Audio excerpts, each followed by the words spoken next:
Good morning guys! Magluto tayo ng tortang talong. My morning breakfast. Ayan, dip ko na ang tatlong itlog. Nilagyan ko na ng black pepper, shokosho in Japanese. Ano para pampalasa. Wala ng asin. Pero nilagyan ko to ng kunting asin.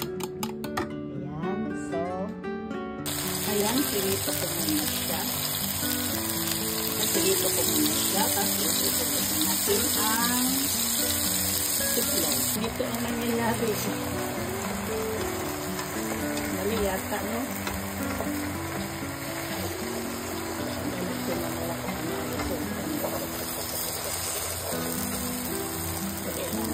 So, ganito ang kinalalabasan.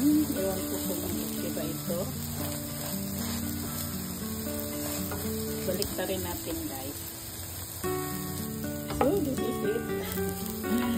Yan ang kinalalabasan ng ating tama na siguro.